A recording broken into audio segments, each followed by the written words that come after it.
여기 택배 상자가 있습니다. 오늘 이슈에서는 이 편리함과 익숙함에 가려진 택배 노동자들의 잇따른 죽음, 그 원인과 해결책 진단하겠습니다. 자, 택배가 하나 더 왔는데요. 다스라고 쓰여져 있죠. 열어보겠습니다. 네, 한때 유행어였는데 다스는 누구 겁니까? 라고 쓰여 있습니다. 최근 대법원이 14년 된 이 질문에 답을 내놓았는데요. 디톡스 정치에서 이 문제도 토론하겠습니다.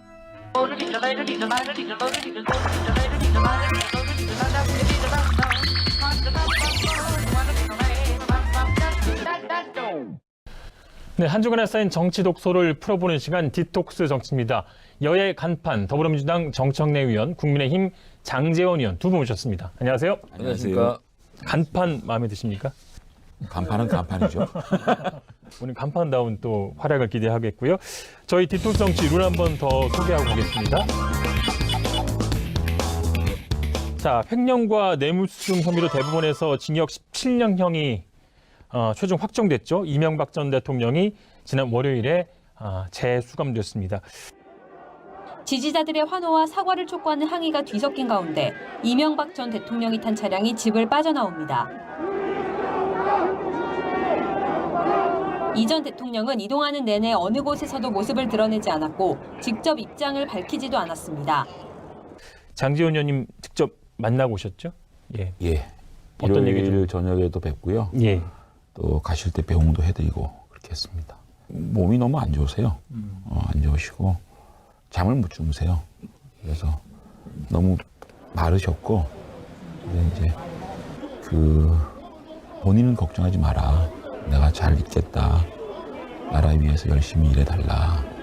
이런 말씀 하셨고 한 사람을 순간 속일 수는 있어도 여러 사람을 영원히 속일 수는 없다. 그런 생각이 좀 들었습니다. 그래서 진실은 비록 늦지만 끝내 얼굴을 드러내게 돼 있다. 이런 생각을 좀 했고요. 이 13년 동안 이 BBK 다스 면죄부를 줬던 특검 또 관련 검사들도 결국은 유죄를 확정받았다. 이렇게 생각을 하고요. 그 사람들도 저는 수사를 좀 했으면 좋겠다. 또 하나는 BBK는 이명박 거다. 이렇게 주장해서 억울하게 실형 1년을 살았던 정봉주 전 의원은 재심을 받아서 구제를 받아야 되는 거 아니냐. 저는 이렇게 생각을 합니다. 제가 본 이명박 대통령은 열심히 일했고 셀러리맨들의 신하였고요. 업적이 있는 서울시장이었고요. 대한민국 금융위기를 건져낸 그런 경제 대통령이었고 수사를 어떻게 했는지 또 판결을 어떻게 했는지 보다는 저는 이명박 대통령님의 말씀을 믿고 싶습니다. 다스는 MB 거다 이렇게 대법원에서 확정 판결했으니 예. 맞다 내 거다. 주식을 돌려받을 수는 있는 그렇죠. 거죠. 예. 그래서 그걸 받아서 그냥 그 벌금 추징금 내고 국민들에게 솔직하게 그냥 인정하고 예를 들면 사면 얘기가 나왔을 때 또 거기에도 부합되는 거 아닌가 이런 생각이 들어요. 사면이라 하는 것은 잘못을 인정하고 사과하고 반성하고 자 그랬으니 이제 그래도 대통령까지 지낸 분인데 너무 오랫동안 이렇게 감옥살이를 하는 것은 예. 좀 그렇지 않냐. 그럼 이제 국민들이 좀 누그러져야 사면도 할 수 있는 거 아니겠습니까? 일부 의원들께서 뭐 사면 얘기를 하셨나 봐요. 예. 그런데 지금 사면 얘기를 꺼낼 때인가요? 문재인 대통령이 저희가 사면 해달라고 해서 해주고 해주지 말라고 해서 안 해주실 건가요? 그렇게 뭐 돈 가지고 자기 게 아니라고 우기고 저는 그렇게 살아오시지 않았을 거라고 저는 믿고요. 사면 운운하는 부분은 굉장히 자존심 상한 얘기고요. 예. 예, 지금으로서는 적절치 않은 얘기다 저는 생각합니다. 사실 이 문제가 불거진 것은 2007년 한나라당 대선 후보 경선 과정에서 불거진 거예요. 도곡동 땅이 누구 땅이냐? 검찰은 이미 다 알고 있습니다. 알고도 왜 덮고 있습니까? 뭐 여러분, 뭐 도곡땅이 어떠다고요? BBK가 어떠가요? 새빨간 거짓말입니다, 여러분. 그때 당시에 박근혜 후보 말이 맞았던 거고, 그리고 새빨간 거짓말이 새빨간 거짓말이 된 꼴이거든요. 물론 장제원 의원님은 두고 보자 이게 바뀔 수도 있다 그러는데 저는 그런 가능성은 좀 없다고 보고요. 벌써부터 추징금을 어떻게 받아낼 것인가. 왜 이렇게 우리나라가 아니 이렇게 잔인해야 됩니까? 그럼 돌아가셔야 이 문제가 끝나는 겁니까? 그러니까 이 80대의 그 전직 대통령께서 17년형을 받고 수감이 되셨는데 이렇게까지 돌을 던져야 되는 겁니까? 대법원의 최종 판단이기 때문에 뭐 알고리즘은 아니 이게 판단을 무슨 뭐 내란을 저질렀습니까? 살인을 저질렀습니까? 17년 받지 않았습니까? 본인이 하고 싶으면 하고 들어가신 겁니다. 다시는 이런 일이 없었으면 좋겠다라는 국민적인 바람은 아마 여야를 떠나 다 똑같을 겁니다. 그러면 돌아서는 끈 모습이 있잖아요. 그 모습이 좀 더 좀 좋았겠다 이런 생각이 좀 드는 아쉬움이 있습니다. 저는 솔직히. 뭐 정리를 하죠. 대법원의 판단을 존중하고 또 장 의원님의 입장은 또 입장대로도 이해를 또 뭐 하겠습니다. 다음 주제로 넘어가겠습니다. 민주당이 이제 중앙위원회를 열고 내년 4월 서울과 부산시장 보궐선거에 후보를 내기 위해서 당원을 개정했습니다. 찬성률은 한 86%로 굉장히 높았는데 당원들의 투표 참여율이 한 26% 저조했기 때문에 좀 민주당도 그 부분은 좀 부담이 될 것 같고요. 야당에서는 절차적 정당성이 떨어지는 거 아니냐 또 바로 좀 비판을 내놨습니다. 일단 미안한 일이죠. 바꿨으니까 입장을. 자, 근데 이제 따지고 보면 이런 겁니다. 헌법을 바꾸는데 대통령이 혼자 바꿀 수는 없죠. 국민들에게 의사를 물어야 되죠. 당헌은 당의 헌법이거든요. 그래서 당원들에게 묻게 돼 있습니다. 그래서 저희가 전당원 투표를 한 7차례 정도 한 것 같습니다. 그래서 중요하고 어려운 결정일 때마다 당원들한테 물어보고요. 그리고 전당대회를 그냥 열 수가 없으니까 그걸 위임받은 중앙위원회에서 그걸 이제 추인하는 형태로. 좀 비겁해요. 왜 당원들한테 미룹니까? 이 중요한 결정, 죄송한 결정? 아니, 헌법도 개정할 수 있죠. 선거법도 개정할 수 있죠. 좋은 쪽으로 개정해야 될 거 아닙니까? 나쁜 쪽으로 국민을 기만하고 국민들한테 거짓말하는 거를 당원들에게 물어보는 그런 잔인함은 또 어디서 나온 잔인함입니까? 이게 어떻게 결정된 거냐면요. 당권 재민혁신위원회라고 만든 거 기억나시죠? 기억나시죠 그때? 기억이 흐릿합니다. 조국 교수님도 계셨고요. 지금 수석 대변인 하는 최인호 의원도 계셨고요. 정춘숙 의원도 계시고 그 혁신위원회에서 개혁 1호로 자신들이 문제가 있어가지고 보궐선거가 생기면 공천 안 하겠다라고 개혁 1호로 주장한 겁니다. 어려운 거, 반개혁적인 거는 당원들한테 물어보겠습니다. 당원들 되게 숨습니까? 말 다 했어요. 예. 상대방의 아픈 기억은 그렇게 또렷하게 이렇게 잘하시는 기억력이 거예요. 너무 나도 걱정이에요. 자, 그런데 아까는 침울하셨는데 지금 굉장히 좋아하셨습니다. 갑자기 신났어요. 예를 들면 이런 거예요. 우리는 심지어 박근혜 대통령이 탄핵을 당했기 때문에 대선 후보조차 안 냈다. 근데 서울시장 후보가 뭐라고 그걸 어기면서 내냐. 이렇게 얘기하면 훨씬 더 논리적인 설득력이 있습니다. 자, 그리고요. 대통령이 입장을 표명해라. 모든 사안을 가지고 다 대통령한테 입장을 표명하라고 하죠. 그런데 또 대통령은 정치적 중립 의무가 있어요. 노무현 대통령이 열린우리당이 총선에서 잘 됐으면 좋겠다. 이런 걸 가지고 탄핵시킨 분들이에요, 이분들이. 그래서 그건 당대표 때 얘기고 지금 당을 떠난 더 큰 차원의 국가의 원수가 행정부의 수반이지 않습니까? 근데 한 정당의 문제를 미주알 고주알 얘기하는 것은 적절하지 않다. 대통령이 지금 어떻게 한 당에 그걸 지시를 하냐라는 얘기까지는 그래도 이해가 돼요.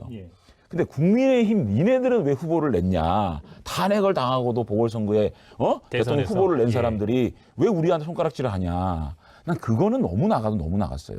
좀 덜 나간 건데. 아니 저희들은 그 헌법이 없어요. 하나 조항이 없어요. 규정을 만들 잠깐만요. 잠깐만요. 2대1인데 이거? 아니 근데 우리가 했는데 왜 욕을 합니까? 우리는 그런 당원을 만든 적이 없어요. 우리 욕하지 마세요. 그런 당을 안 만든 것도 비판받아야 돼요. 그런 일이 있으면 만들어서 안 지키는 건 낫죠. 당원을 좀 만드는 시도도 안 아니 해보고 말이야. 만들어서 안 지키는 게 더 나쁜 거 아니에요? 일단 만드는 국민들 기만한 거 시도할 아니에요. 생각도 못 했잖아요. 기만한 거지 국민을. 그리고 만들어가지고 지금까지 보궐선거 없을 때까지는 막 멋있게 우리는 그런 거 안 해 이러고 쫙 가고 있다가 문제 생기니까 에이 당헌 이거 좀 봐줘요. 한숨 무르자? 에이, 물러도 너무 크게 물르는 거죠, 그거는. 이런 관련된 또 당원이 좀 필요하지는 않습니까? 이런 지금 이제 당원 민주당이 96조 2항 같이 그러니까 이를테면 이런 거죠. 대안을 내가 제시를 하면 이번에 민주당이 서울시장, 부산시장 안 내겠다. 예. 우리 국민의힘도 같이 당원을 못 박아달라. 저희 못 볼 용이 있습니다. 같이 하자고요. 그러면 정 의원님 그때 다시 한번 여쭤보겠습니다. 이게 공당으로서 시간이 사실 오래지 않았는데 입장을 번복한 거에 대한 비판은 좀 달게 받아야 된다고 생각을 하고 이런 입장이 이런 상황이 번복되지 않으려면 뭐 어떤 좀 제도적 장치가 필요하다고 혹시 보시나요? 이번 일을 계기로 좀 10년 앞을 내다보고 100년 앞을 내다보고 좀 신중하게 당원이나 당규는 정할 필요가 있겠다. 신중하지 않았다. 이렇게 생각을 합니다. 어느 정도 좀 여지를 좀 네, 두는 게 낫겠다는 그러니까 지난번에 말씀이시고 신중하지 않았다. 잘못된 결정이었다. 결과적으로 그렇게 된 거죠. 잘못된 거였다. 아니, 잘못을 너무 거보다는- 자주 하시는 것 같아요. 네? 잘못을 너무 자주 하시는 것 같아요. 아니, 그쪽은 밥 먹듯이 하잖아요. 그러니까 민주당의 이 독특한 메커니즘이 있어요. 이 절차. 처음에는 그냥 명분만 가지고 착한 정치만 하는 거예요. 대한민국을 개혁하기 위해서 이렇게 하겠습니다. 명분과 대한민국의 모든 착한 정치는 자신들이 다 해. 그래가지고 뭐 국회를 그냥 밀어붙이고 막 힘으로 밀어붙이고 이렇게 해요. 딱 그러고 나서 뭔가 좀 정치적 실리가 문제가 생겨요. 손해를 볼 것 반작용이 같아요. 항상 있으니까요. 그럼요. 상대당에서. 손해를 볼 것 같으면 지도부는 가만히 있어요. 의원들이 3, 4모 만나갖고 또 이렇게 뭔가 좀 만들어 가요. 슬 만들어 가다가 조금 생각할 시간이 필요하다. 이런 때를 정직한 위해서 정치를 했으면 좋겠어요. 이런 말이 있어요. 사돈 남말한다. 뭐 저희들이 뭐 어떻게 했는데요? 예를 들면 이런 거죠. 뭘 어떻게 했는데요? 단적인 예로 사실은 패스트트랙 하고 저기 또 들어눕고 그 이유가 뭐냐면 결국은 선진화법이었어요. 선진화법은 우리가 만든 게 아니에요. 그쪽 당, 귀당께서 만드는 거예요. 귀당께서 만들어 놓고 그걸 또 안 지킨 게 귀당이에요. 예. 그리고 나서 결국은 뭐 힘으로 밀어붙인다. 본인들도 힘으로 밀어붙이려고 한 거죠. 근데 총선에서 의석수가 적으니까 안 된 거죠. 근데 민주당이 이런 뭐 비판 여론을 무릅쓰고 뭐 당원 개정까지 하면서 선거에 나서는 이유, 뭐 대선까지 바라본 그런 포석이라고 봐야 되는 거죠. 나서는 이유요? 국민의힘이 우습거든. 그러니까 저러는 거예요. 막무가내인 거예요. 그냥 법도 없고 당원도 바꾸고 그냥 자기 멋대로 다 해도 이긴다고 생각하니까 저 오만을 어떡해요. 자연스럽게 뭐 다음 주제로 넘어가겠습니다. 저희가 이제 지난번에 이 야권의 재보궐 선거 후보군을 좀 분석했었죠. 오늘은 여권의 재보궐 선거 후보군을 좀 살펴보겠습니다. 현재 이제 서울시장 최종 후보군으로 이제 거론되는 인물들이 꽤 다양한데 먼저 뭐 장관급부터 보면 박영선 장관, 뭐 추미애 장관도 일단 좀 눈에 띄고요. 어떻게 보십니까? 우선 오늘 저도 그냥 꼬레비로 나왔더라고요. 근데 나왔대요. 들어왔대. 예, 몇 퍼센트? 3.5? 좀 부끄럽게 그 얘기하지 아, 마세요. 그래도 3.5가 어디예요? 자, 근데 나 깜짝 놀랐어요. 자꾸 이렇게 부끄러운 지점을 자꾸 얘기하고 그러세요. 근데 제 개인적인 의견입니다. 이게 순전히. 그리고 누구한테 치우치지 않고 제가 그냥 당내 사정을 잘 아는 객관적인 의원으로서 얘기한다면 아마 당심은 추미애 장관한테 많이 가 있을 겁니다. 저희가 권리당원 50, 일반 시민 50이기 때문에 추미애, 박영선이 아마 막상막하일 것이다. 만약에 당내 경선을 하면 현재 스코어. 그리고 이제 또 여성 의원들께서 아까 장제원 의원께서 지적했듯이 박원순 시장이 그런 사유로 그만뒀는데 재보궐선거가 됐는데 아무래도 여성 후보가 나가는 게 유리하지 않겠냐. 현역 의원들 중에서도 이제 뭐 우상호 의원도 뭐 예전에 한번 또 당내 경선 나왔었고 박주민 의원, 박용진 의원도 있고 또 정청래 의원까지. 그런데 제가 봤을 때는 큰 위력을 발휘하기는 어렵지 않을까. 저까지 포함해서 제가 이렇게 얘기하는 것은 진짜 객관적으로 얘기하는 거예요. 근데 이분들 말고 좀 많이 알려지지 않은 뭐 깜짝 후보는 없습니까? 현재로서 다크호스는 이제 정청래인데 추후에 말씀드리겠습니다. 야당 입장에서 볼 때는 예. 너 다 명분 이런 거 다 빼고 제가 분석하는 가장 두려운 후보 정세균 총리입니다. 근데 지금 정치권에서는 그 얘기가 심심찮게 나오고 있거든요. 그러니까 이번에 코로나 사태의 헌신적인 모습이라든지 또 굉장히 좀 좌우 치우치지 않는 그런 것, 그다음에 중량감 이런 것들 보면 서울 시민께서 좀 마음 편하게 찍을 수 있는 곳이 아닐까 생각해서 정세균 총리가 나오면 가장 어려운 싸움이 되지 않을까 생각이 들고 가장 쉬운 상대 땡큐 할 만한 분이 추미애 장관이 나오시면 저도 정청래 의원님 분석에 동의를 합니다. 만약에 추미애 장관이 출마를 하게 되면 당내 경선에서는 가장 유력한 후보일 거예요. 왜냐하면 권리당원이 50%이기 때문에 아마 지금 권리당원들께는 응집력이 가장 강한 후보가 될 수가 있기 때문에 추미애 장관이 아마 후보가 될 수가 있을 텐데 그렇게 된 본선에서는 저희들은 땡큐죠. 땡큐고 박영선 장관님 같은 경우에는 제가 보고 있는 관점에 있어서는 경선 경쟁력이 좀 약하지 않을까. 경선 경쟁력이.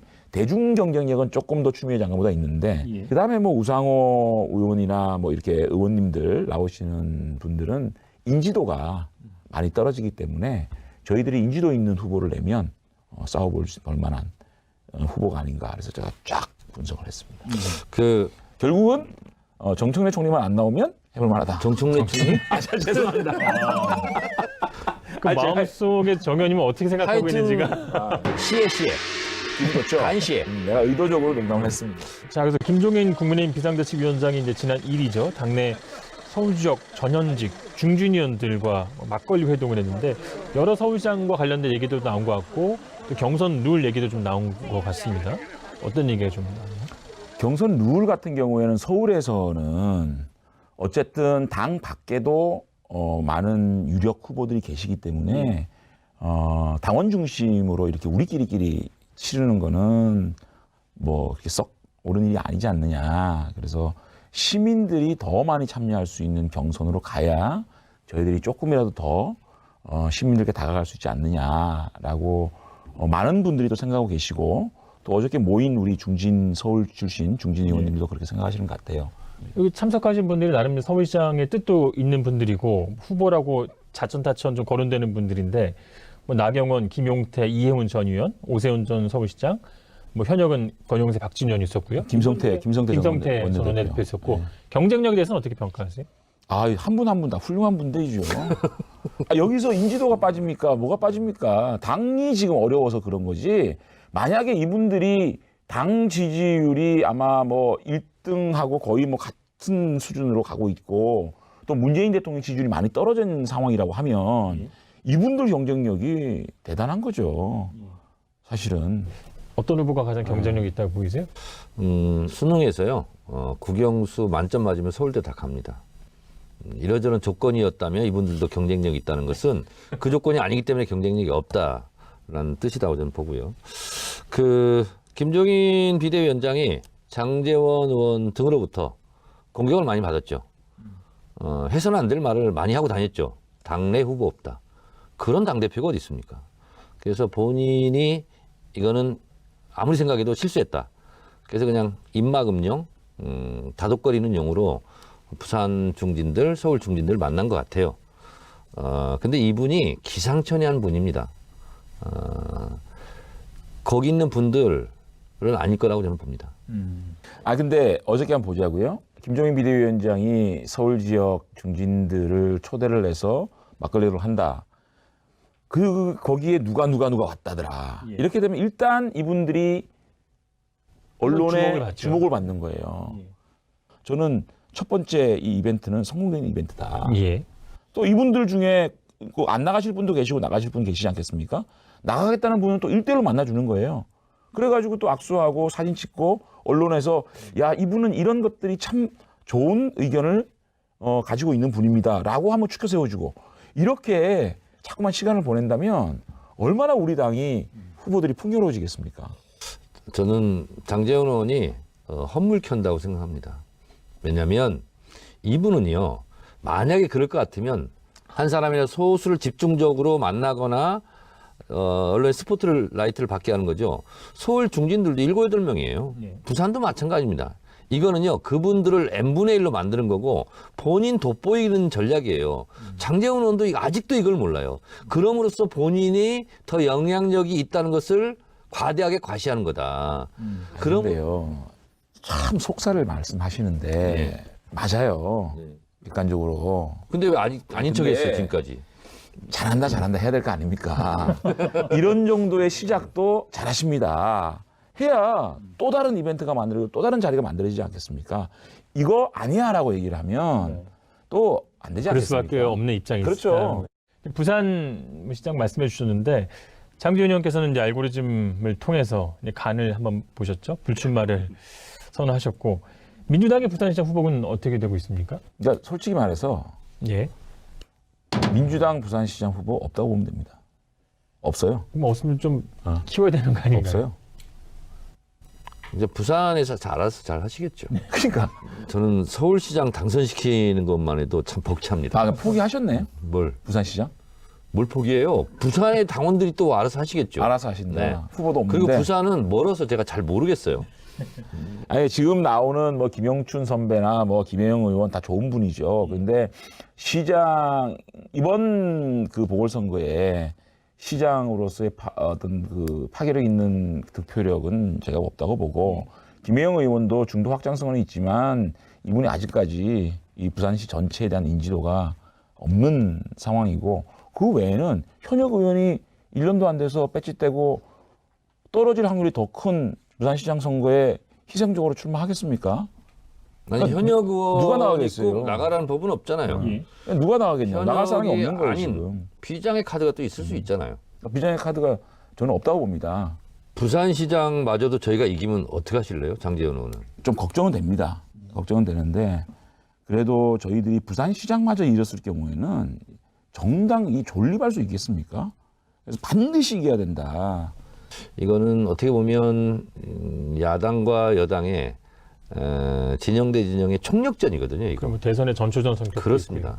그래서 총선 못지않는 그런 정치적 의미가 있기 때문에 아마 부직갱이라도 다 동원해서 총력전을 펼칠 것 같아요. 그래서 하여튼 저도 최선을 다해서 당원으로서 열심히 해야 되겠다 그런 생각을 합니다. 예. 뭐 여권을 중심으로 내년 4월에 펼쳐질 서울과 부산 보궐선거 판도 분석해 봤고요. 우리 정청래 의원님의 더 빠른 결단도 좀 기대해 보겠습니다. 마지막 질문 하나 더 드리고 가죠. 서울시장 포함해서 이 보궐선거 어떤 뭐 코로나19 변수도 있을 것 같고요. 어떤 변수가 좀 있을 거라고 예상하시나요? 아무래도 이제 대통령 지지율 그리고 야권에서 반드시 들고 나올 정권 심판론을 과연 국민들이 어떻게 볼 것인가가 제일 중요한 관건이죠. 저희들로서는. 그리고 이제 서울시장과 부산시장은 좀 메이저 선거이기 때문에 보궐선거임에도 불구하고 투표율은 50%를 넘을 겁니다. 그래서 원래의 지방선거보다는 낮겠지만 투표율이 그렇게 저조할 것 같지는 않아요. 또 신공항 문제도 있고요. 예. 만약에 문재인 대통령이 또 신공항 문제를 수용하겠다라고 해버린다면 또 판세는 확 이제 뒤집어질 수도 있는 거고. 어떤 보궐선거의 변수로 이제 부산 같은 경우는 신공항 문제 거론해 주셨고, 민주당의 후보. 예. 그리고 지금 투표율도 후보가 투표율도 투표율. 말씀해 주셨는데, 자 오늘도 뭐 뜨거운 토론 수고 많으셨고요. 오늘도 한 주간 쌓인 정치 독소를 배출하기 위해서 디톡스 주스를 준비했습니다. 오늘 색깔은 회색이네요. 예, 회색과 회색은 보라색 아니고요. 보라색. 같은데요. 김국진 씨가 생각납니다. 개그맨 김치. 네. 강수지의 보랏빛 향기. 자, 수고하셨습니다. 네, 고맙습니다. 아, 예. 수고하셨습니다.